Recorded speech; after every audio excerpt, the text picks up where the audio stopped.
Hi friends, हम बात कर रहे थे अरिथमेटिक प्रोग्रेशंस की जो चैप्टर 5 है एनसीईआरटी बुक्स में।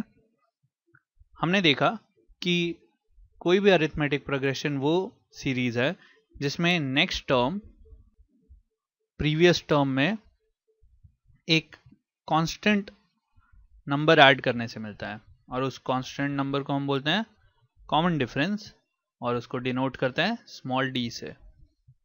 अब ये जो एपी है या अरिथमेटिक प्रोग्रेशन है उसका जो फर्स्ट टर्म होता है उसको हम डिनोट करते हैं ए से और कॉमन डिफरेंस स्मॉल डी से।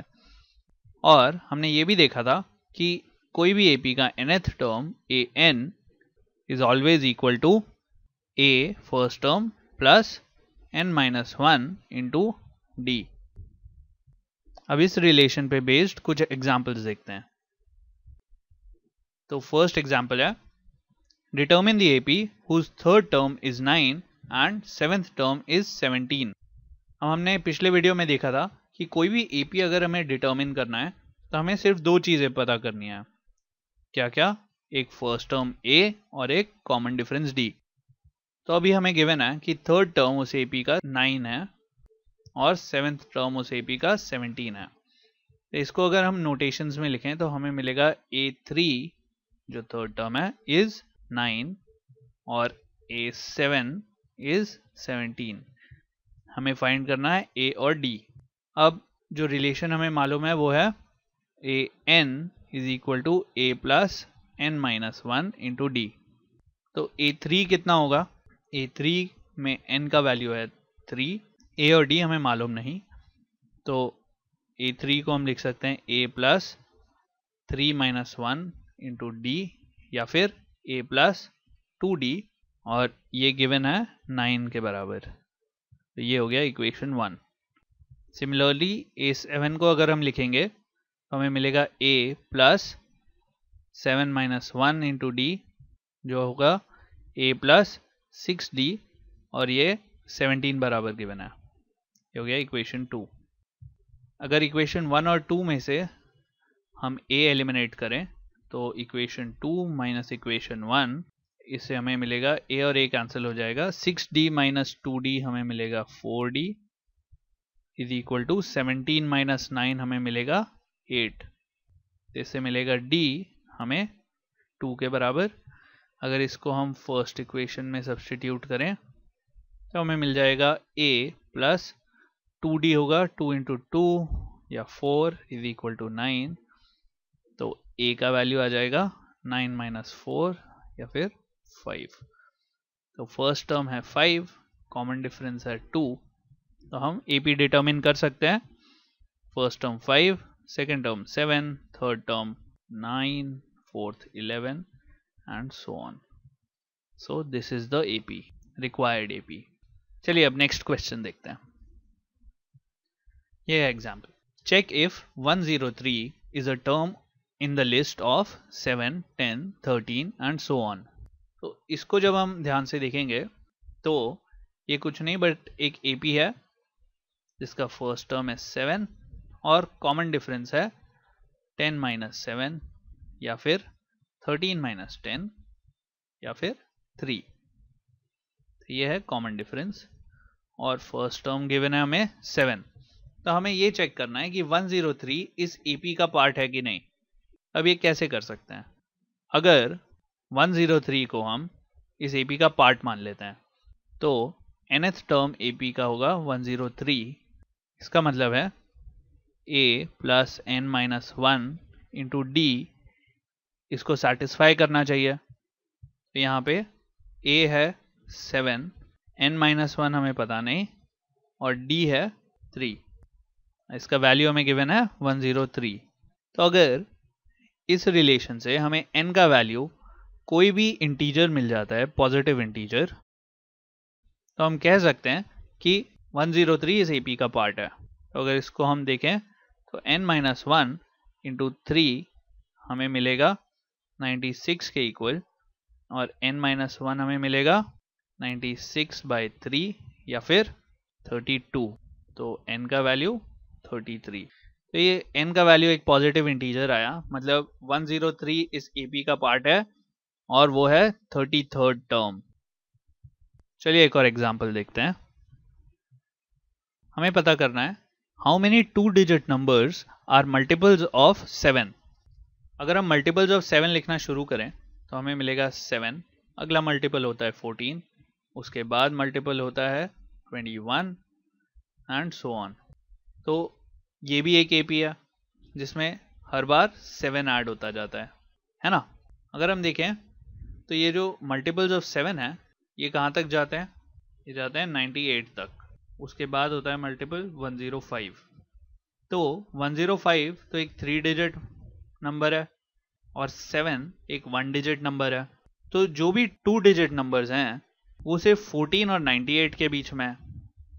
तो जो हमारी एपी है वो 14 से शुरू होती है, अगला नंबर 21 है, उसके बाद 28 है, ये जाता है 98 तक। 98 लास्ट 2 डिजिट नंबर है जो 7 का मल्टीपल है। तो अब हमें निकालना है कि इस एपी में कितने टर्म्स हैं। तो वही 2 डिजिट नंबर्स जो हैं वो मल्टीपल्स हो जाएंगे 7 के। तो अगर हम n निकाल सकें इस एपी में तो हम बता सकते हैं कि कितने 2 डिजिट नंबर्स 7 के मल्टीपल्स हैं। तो अब an या लास्ट टर्म जो है वो है 98, फर्स्ट टर्म है 14 और कॉमन डिफरेंस है 7। तो फिर से वही रिलेशन यूज करते हैं, an equal to a plus n minus 1 into d. इसमें ये सारी वैल्यूज अगर हम लगाएं तो हमें मिलेगा 98 equal to 14 plus n minus 1 into 7। 14 subtract करेंगे LHS से तो हमें मिलेगा 84 is equal to n minus 1 into 7 और n माइनस 1 का वैल्यू मिलेगा 12 और n का वैल्यू आएगा 13। तो बेसिकली 13 2 डिजिट नंबर्स हैं जो 7 के मल्टीपल हैं। एक लास्ट एग्जांपल देखते हैं।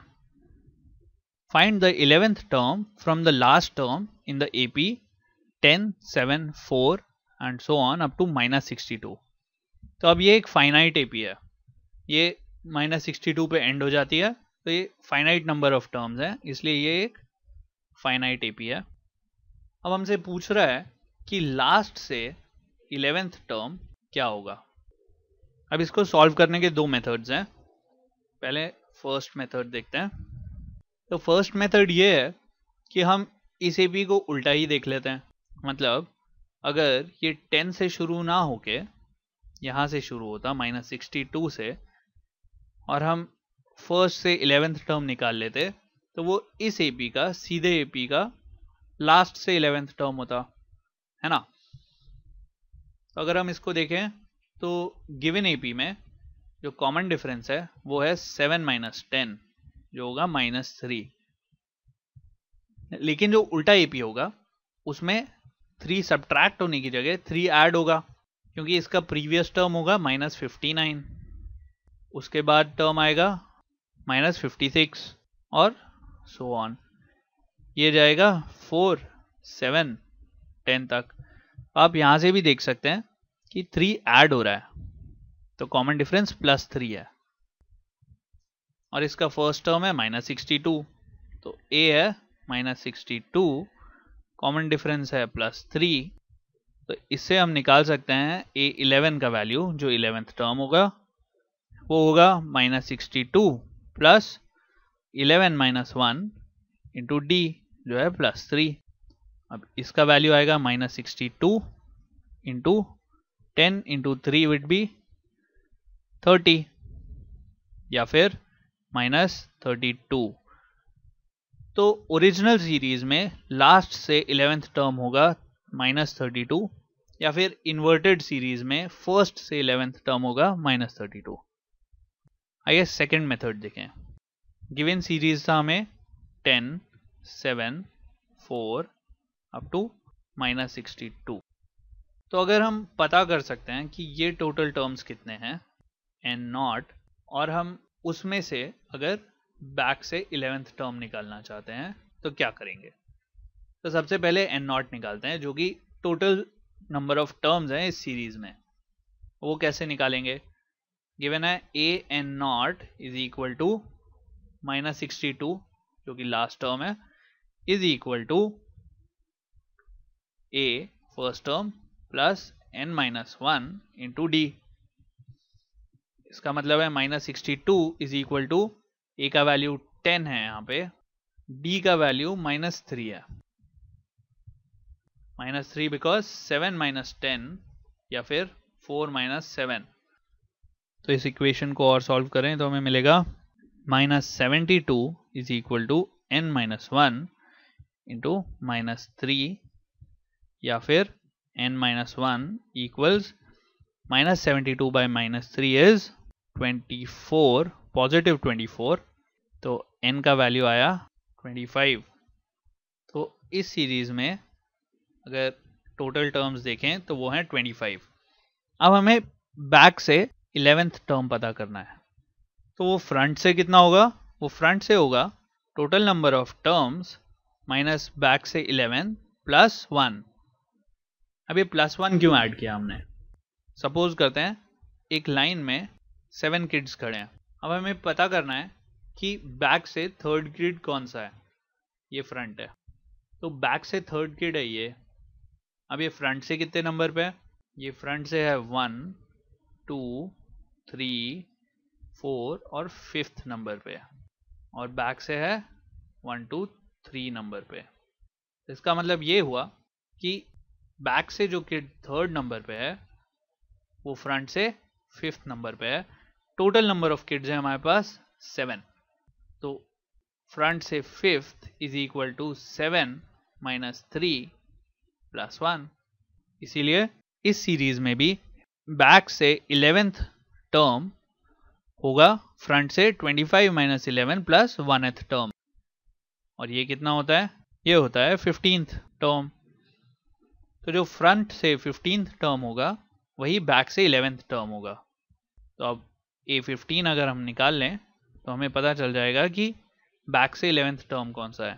तो A15 होगा A which is 10 plus n minus 1, n है 15, तो 15 माइनस 1 इंटू डी है माइनस 3। तो इसका वैल्यू आएगा 10 plus 14 into minus 3। 14 into minus 3 होता है minus 42 plus 10 which is minus 32। तो हमें दोनों मेथड से सेम आंसर मिला, ये माइनस 32 और ये minus 32। But the concept to note here is कि जो आगे से mth टर्म है वो पीछे से total number of terms and not minus m plus 1th term होगा। ठीक है, अगले वीडियो में हम sum of n terms of any AP की बात करेंगे। बाय।